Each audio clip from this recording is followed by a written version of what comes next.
Marques, pra quem assiste aí com mais frequência, eu sempre digo pra vocês, é o melhor jornalista que tem na Veja. É um cara que realmente vai atrás de algumas histórias muito interessantes mesmo. É um cara que, sei lá, no passado já trouxe algumas matérias onde ele cavou no Arquivo Nacional, né, informações que estavam nos dossiês sobre Lula, sobre o PT, sobre o MST. E o Hugo tá vindo aí, né? Ele falou com uma pessoa, tem alguns trechos aí da reportagem, ele faz... Normalmente o que os jornalistas fazem? Eles fazem um mini resumo da matéria, mas resumiu só e vai direto pra entrevista. Essa daqui, o resumo é bem grande, né, bem detalhado. E vamos lá, né? Sem mais delongas. Durante o primeiro turno da campanha para a Prefeitura de São Paulo, Pablo Marçal, então candidato do PRTB, foi instado várias vezes por seus adversários a explicar as supostas ligações de dirigentes de seu partido com o primeiro comando da capital, principalmente depois que se soube que um ex-presidente da sigla, o empresário Tarcísio Escobar, havia sido indiciado pela polícia por organização criminosa. Pablo Marçal negou as acusações. Na época explicou que seu nome foi envolvido por causa, né, de um antigo sócio que teria conexões com a turma que vende as coisas ruins. Ficou dito pelo não dito. O caso agora pode mudar de patamar. E por quê? Porque agora, dia 10 de outubro, os advogados Joaquim Pereira de Paula Neto e Patrícia Reiter de Oliveira foram alvos de um atentado em Brasília. Navegavam por uma rodovia, quando perceberam que estavam sendo perseguidos por dois homens em uma moto, carro blindado, foi interceptado, né? Bem blindado. Não aconteceu nada, graças a Deus, ninguém ficou ferido.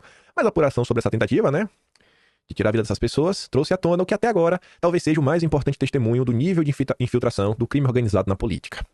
Ex-dirigente do PRTB, esses advogados aí que foram alvos, o Joaquim e a Patrícia, eles haviam procurado a polícia de Brasília em julho, 3 meses antes do ocorrido. E, para que fizeram isso? Para denunciar uma série de intimidações que eles iam recebendo. O autor das ameaças seria o atual presidente do PRTB, o aliado do Pablo Marçal, o Leonardo Alves de Araújo, também conhecido como Leonardo Avalanche. Motivo? Uma disputa interna pelo controle da legenda em São Paulo.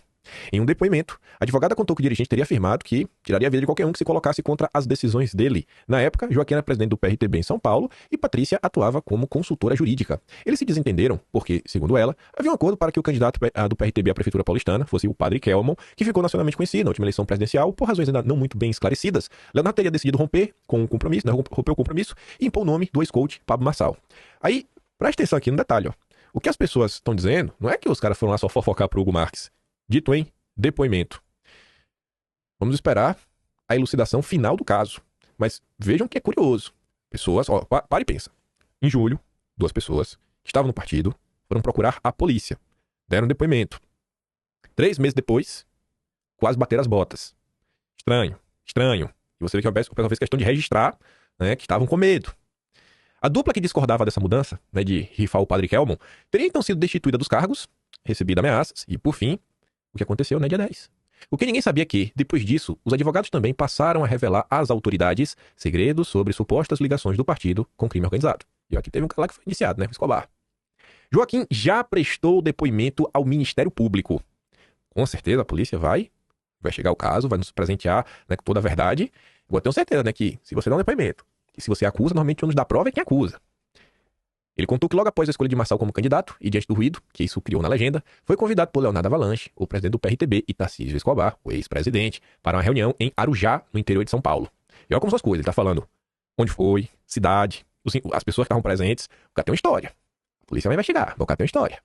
Lá armou-se algo que descreveu como uma espécie de tribunal. Homens, com ferramentas, teriam alertado que o casal iria deixar o partido e deveria manter silêncio sobre o que tinham testemunhado. Passei horas sendo intimidada por pessoas fortemente, né, com ferramentas, disse a advogada Patrícia. Os ex-dirigentes afirmaram que os participantes da reunião eram todos membros do PCC, inclusive Avalanche e Escobar. Joaquim também contou que, logo depois da indicação de Pablo Marçal, ouviu uma conversa entre Avalanche e alguém que identificou como sendo da cúpula do PCC. Abre aspas. Eles falaram assim para o Leonardo: a gente fez a parte suja, te colocamos aí. E agora você está rompendo? Não está cumprindo o acordo? Leonardo respondeu: não, Vossa Excelência, eu não estou fazendo isso não. A parte suja, que teria sido feita pelo PCC, de acordo com o advogado, foi a operação que possibilitou a eleição de Avalanche como presidente do partido. A organização criminosa teria falsificado a identidade de 32 pessoas. O Estatuto do PRTB determina que a escolha dos membros do Diretório Nacional deve ser definida por votos dos filiados mais antigos. Os falsos militantes teriam recebido dinheiro para se passar pelos antigos, depois foram levados a Brasília, onde ocorreu a votação que elegeu Avalanche no início do ano. Denúncia que está sendo apurada pela Polícia Civil de São Paulo. E vale recordar que o PRTB era o partido do Levi Fidelix. E a viúva dele, ela reclama, né, que não foi respeitada algumas coisas, que ela perdeu direito a um espaço no partido que ela tinha, ela também não está contente com a situação. A confusão só melhora.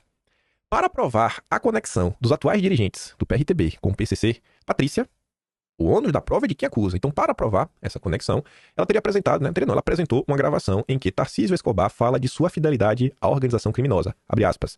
Doutora, vou te dizer uma coisa. Eu nunca vou botar a minha organização em risco. Diz a gravação exibida pela advogada, supostamente enviada pelo ex-presidente do PRTB. Abre aspas. Eu tenho duas famílias. A minha e a do PCC. Então eu nunca vou jogar o nome da minha organização em risco. Em nada. Pode tentar falar à vontade, qualquer pessoa. Eu não vou colocar, eu sei muito bem o que eu tenho, o compromisso que eu tenho. Fecha aspas. O áudio está em modo acelerado e ainda não há como ter certeza de que a voz é realmente de Escobar. Então o conselho vai ter uma perícia, a polícia vai se debruçar sobre o caso. Procurado por Veja, o ex-presidente do PRTB diz que não se lembra de ter gravado tal áudio. Ele não se lembra. Mas ao mesmo tempo, ele não descarta a possibilidade de ter enviado a mensagem à advogada como um alerta, né? Pode ter sido algo assim. Olha, doutora, tem que tomar cuidado, né? Aqui, tipo, alertando. São Paulo, como que é? É complicado. Sabe como é o dia a dia em São Paulo? Para empresário, para um político é complicado. Se tem um PCC, então piorou. Se nós não tomar cuidado, ressalta Escobar. Joaquim explicou que, ao tentar ingressar na política paulistana, lançando a candidatura de Padre Kelmon, o PCC não pretendia fraudar contratos, lavar dinheiro ou operar esquemas de corrupção, mas sim influenciar. Depois da tentada em Brasília, o dirigente conta que voltou a conversar com membros do PCC para saber quem da organização teria encomendado, né, o serviço contra ele. E quem seriam essas pessoas? Gente muito rica, tem uma parte administrativa e outra operacional. Resume advogado sem revelar a identidade dos criminosos com os quais manteve contato. É tudo muito estranho. Rapaz, o cara foi atrás da galerinha do primeiro comando, falou, irmão, o que tava contra mim? Me diz aí o que armou pra mim.